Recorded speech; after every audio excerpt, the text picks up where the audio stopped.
आज ज्यांची जयंती आहे, ज्याने खऱ्या अर्थानं हा देश अफगाणिस्तान पासून म्यानमार पर्यंत, थायलंड पासून कन्याकुमारी पर्यंत हा पूर्ण अखंड भारत ज्याला म्हटलं जातं, तो अखंड भारत ज्याने निर्माण केला, तो सम्राट चक्रवर्ती अशोक याची आज जयंती आहे. त्यानिमित्त मी आपल्या सर्वांना लाख लाख शुभेच्छा देतो. त्याचबरोबर या महाराष्ट्राचा आराध्य दैवत छत्रपती शिवाजी महाराज आणि तुमच्या आणि माझ्या जीवनाचे नव्हे, आज तो चहावाला सुद्धा पंतप्रधान झालाय, तो तुमच्या बापामुळे झालाय, त्याच्या संविधानानं झालाय, त्या या देशातल्या सर्व माणसांच्या उद्धार करते बोधिसत्व डॉक्टर बाबासाहेब आंबेडकर यांच्या विचारांना प्रतिमाला त्रिवार वंदन करू. आज या देशामध्ये काय परिस्थिती आहे पहा. अरे एकेकाळी या देशाचा राजधर्म बौद्ध धर्म होता, या देशातला प्रत्येक माणूस बौद्ध होता. व या देशामध्ये असणाऱ्या कपटकारस्थानी आणि षडयंत्र करणाऱ्या या मनुवाद्यांनी या देशामधून बौद्ध धर्म हद्दपार केला. आणि नुसता हद्दपार केला नाही तर त्याची असणारी विहार लेण्या चैत्य आपल्या ताब्यात घेतली. म्हणजे आज ही जेवढी जुनी मंदिर आहेत, ही सर्व मंदिरं ही बुद्ध विहार आहेत. कारण हे मी सांगत नाही, तर उद्धव ठाकरेचा आजोबा प्रदीपादित्य ठाकरे याने देव धर्म आणि मंदिर असं पुस्तक लिहिलंय. त्याच्यात त्याने म्हटलं की हिंदू धर्मामध्ये मूर्ती पूजा नव्हती, हिंदू धर्मामध्ये इथे देव, तिकडे देव, झाडात देव, भिंतीत देव, सगळीकडे देव होता. त्यामुळे त्यांनी मंदिरं कधी बांधली नाहीत. परंतु सम्राट अशोकाने ती विहारं बांधली. परंतु त्यानंतर यांनी पाहिलं की विहारामध्ये लोक जातात, बौद्ध होतात आणि हा देश पुढे बौद्धमय झालेला आहे.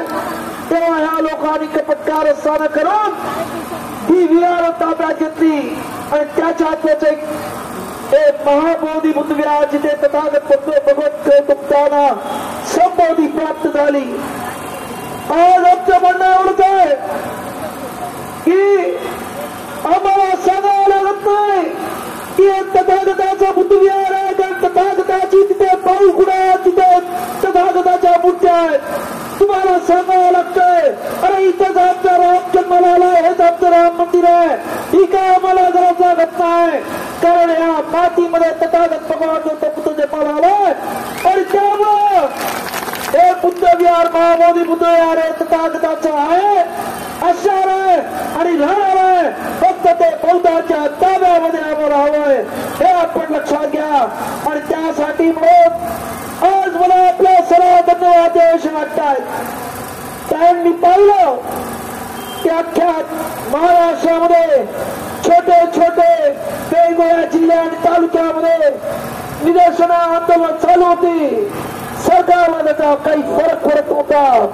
आणि त्यामुळेच आपण न भूतो न भविष्यती असा एक महामोर्चा काढायचं ठरवलं.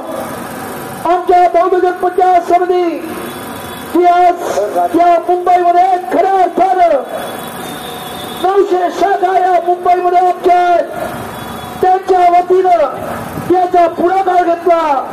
आणि मग त्याच्यामध्ये आम्ही भारतीय बौद्ध महासभा असेल, समता सैनिक असेल आणि जेवढे राजकीय पक्ष ज्यांना यायचं असेल त्या सर्वांनी या मोर्चामध्ये सामील होण्याचं आवाहन केलं. आणि मला आज आनंद वाटतोय की या मुंबईमध्ये म्हणजे प्रचंड मोठा मोर्चा झालाय. अर्धी माणसं अर्ध्यामधून निघून गेली. पोलिसांनी अन्याय केला, पोलिसांनी लोकांना घाबरवलं, पोलिसांनी स्टेशनवर परत पाठवलं, पोलिसांनी मोर्चा त्या तिथे आपल्याला बायकामध्ये अडवलं. असं असताना सुद्धा आज तुम्ही निर्धाराने इथपर्यंत आलात, त्याबद्दल तुम्हाला आम्ही त्या ठिकाणी जमीन करतो. आणि ही किती ताकद आहे. अरे आज या देशामध्ये मनुवादी कोणाला घाबरत असतील तर ते फक्त आंबेडकरी समाजाला घाबरतात. 1 जानेवारी 2018 रोजी त्यांनी भीमा कोरेगावच्या 200 त्या जयंतीनिमित्त लाखो लोक जमले असताना तो करून पाहिला की आमच्यावरती काही मनुवादी वडवे आले, पण त्यांना आम्ही ज्या पद्धतीने तोंड दिलं आणि ह्याचं थोबाड फोडून टाकलं तेव्हापासून आमच्या मागे लागत नाही, हे लक्षात घ्या. आणि म्हणून माझं आपल्याला आव्हान आहे की हे जे काही महाबोधी बुद्ध विहाराचा प्रश्न आहे, जवळजवळ 103 वर्ष महाबोधी बुद्ध विहाराचा प्रश्न असाच वेगळाच आहे. सिलोनचे पहिले पंत धम्मपाल नागरिक यांनी पहिल्यांदा तिथे येऊन तिथे महाबोधी बुद्ध विहारामध्ये दर्शन घेतलं आणि हे महाबोधी बुद्ध विहार त्या पंड्यांकडून सोडवण्याचा प्रयत्न केला.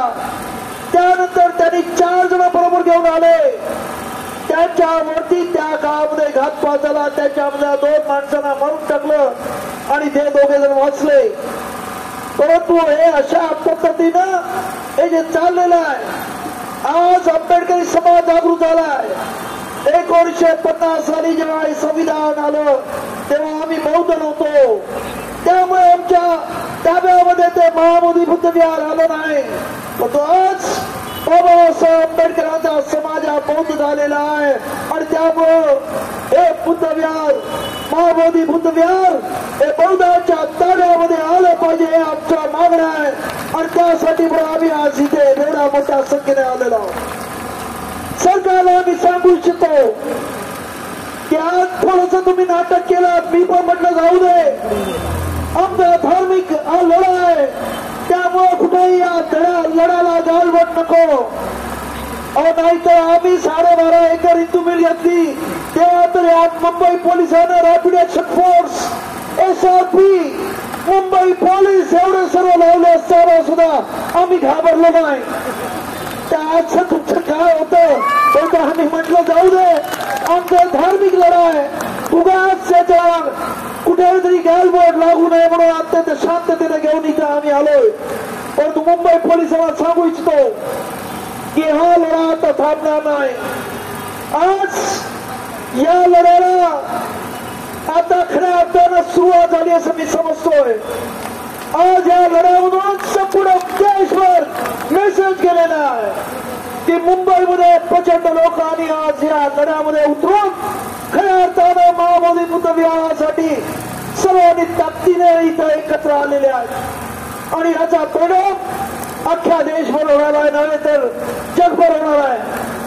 2 दिवसापूर्वीच तिथे आमच्या बौद्ध पंचायत समितीचे कल्याण मधून असणारे गणपती तांबे जे महिनाभर तिथे महाबोधी बुद्ध विहारात आहेत, त्यांनी मला त्या उपोषणकर्त्या भक्तांशी झूमवर मीटिंग करून दिली. अर्धा तास आमचं बोलणं झालं. त्यांनी मला विचारलं, आनंदाजी आप हमारे लिए क्या करने वाले. मी त्यांना आश्वासन दिलेलं आहे की आतापर्यंत मुंबईतून फारसे कोणी बुद्ध गयाला गेले नाही आहेत, पण तुम्हाला आव्हान करायचं आहे की महाराष्ट्रातल्या लोकांनी आता थोड्यानं बुद्ध गयाला जाऊन त्या बौद्ध भिक्षूच्या पाठीमागे उभं राहायचं आहे.